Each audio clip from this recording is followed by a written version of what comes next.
awesome. Oh, and look at this. Wow, how nice. Didn't see you there. I'm Bill. I'm Liz, and this is Cosmic Adventures. But as you can tell, this is a somewhat unusual episode. We thought we'd kick back, relax, and look at some of the commentary that you, our faithful and wonderful and beautiful viewers, have left behind for us. We'll also answer some of your questions and just sort of talk about how any commentary maybe influenced future episodes. So with that said, let's get started. All right. So, all the way back to episode 1, we had a lot of very positive feedback. Thank you all very much. Back then, that was still our kind of testing phases. We were all getting used to different things, technology. Don't worry. I think we pretty much fixed all that. I think so. If you can hear us now, you know that we're all set on that regard. And I think my favorite YouTube comment of all our videos came from that first episode, where somebody said, "This is one of the best videos that I have ever seen." It ranks up there with Schindler's List and any Pixar movie. Yeah. We're right up there. Somebody said, "What a great way to make a living. Looks like you guys have so much fun." And we're glad it looks that way. Yeah. And episode 3 was a more humorous one about awkward astronomy, different ways that we would mispronounce things. Mm-hmm. We talked about, how awkward it can be somebody's talking about astrology. And in fact, we got pointed out that can also be a teachable moment. So you shouldn't always just scoff at somebody's, stellar ignorance, perhaps. You could do, there's a lot of good stuff in astrology that we can still use and learn from today. Except not horoscopes. Yeah, not that so much. Episode 4 was our first demo one, and we had, if you recall, really awesome Hobie, which is that expandable ball. That's right. Someone asked where they could acquire this sphere, and it is called the Hoberman Sphere. You can just do an internet search. Part of it? Yeah, I think it is. That viewer also said, "Quite funny, Bill." I just want to point that out. Thank you. Thank you very much. We had someone ask, how could Andromeda and Milky Way be coming toward each other? And that's because in our local group of galaxies, the force of gravity overcomes that cosmic pull of dark energy and that cosmic expansion. So that's how. And episode 5 was our debate. My favorite comment was somebody said, "My heart votes for manned missions, but my head and my tax-paying pocketbook votes for robotic missions." And I think that's perfect. We also did have a great comment about something that we didn't even mention during the debate, and that's the possibility of contamination of planets by life brought along by human astronauts. You can sterilize all the spacecraft that go to a different planet, but you can't do the same with humans.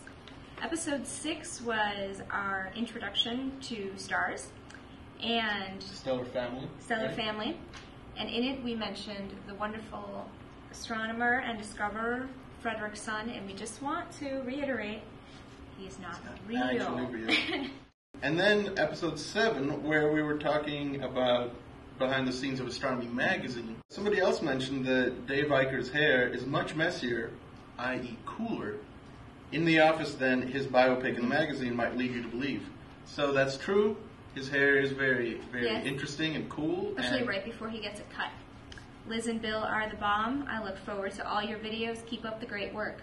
Oh, by the way, tell your boss, Nadine, said to give you a raise.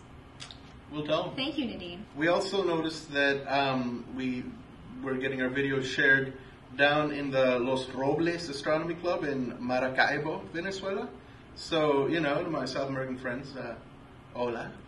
Bienvenidos a nuestros amigos de La Tierra del Sol Amada. Did you know that that's what they call that city?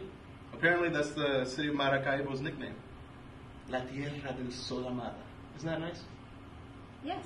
Thank you. That's great. I don't know what you just said. And then episode 11 was our another fun one where we were enjoying the delicacies of space-themed foods. There was a question: did we really eat it all at once? Yeah. Yeah. Another letter we got was about the Drake equation. It said that it should be adjusted to factor in the number of alien moons that surround planets outside our solar system, because those might be possible habitats for life too, and the current equation doesn't include them. Yeah, totally I think makes sense. Yeah, very valid point. I think maybe the Drake equation could use that update. Yeah. Episode 13 was our speed of light demo. when we used the microwave. If you recall, it kind of exploded. A minor explosion. There was another commenter, though, who brought up a more serious point about, they said that we left out one important person, Albert Abraham Michelson. And I mean, that's true. This is an American physicist who also did some important work in fine-tuning the speed of light, the valley, which is what we're talking about. But already in this episode, we were running really long. This garnered Liz a little bit of attention.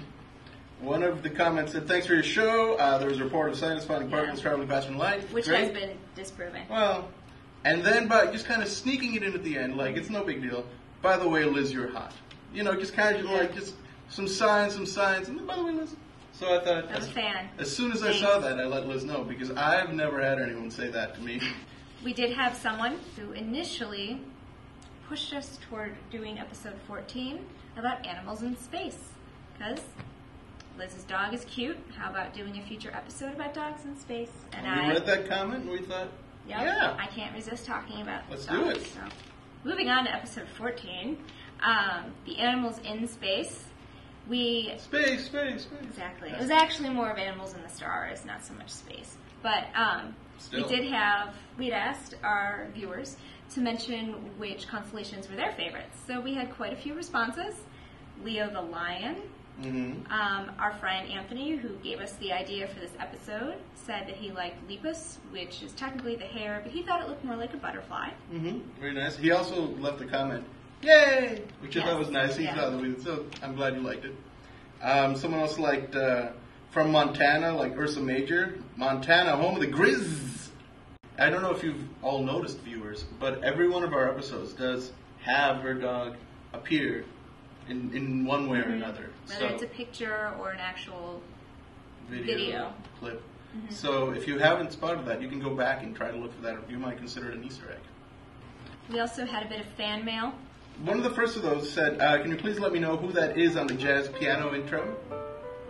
I can't. I can't. The answer to that is stock no. music. Sorry. And we've actually heard it elsewhere sometimes on TV commercials or on other shows. And I think you said you too, right? But for me, when I hear it, my ears just perk up. I could be doing something else. Am I supposed to be on set? The last letter that we got that we're going to talk about is somebody said, "I think a good idea would be if Liz and Bill attend to a star party." Yeah, Love it. That would be awesome. So if you have any other comments about these comments that we talked about, or about any of our future episodes, just let us know. Or any new comments to our past episodes if you want. You can email us or just put them down below on the comments We'd section. love to see it. Well, until next time.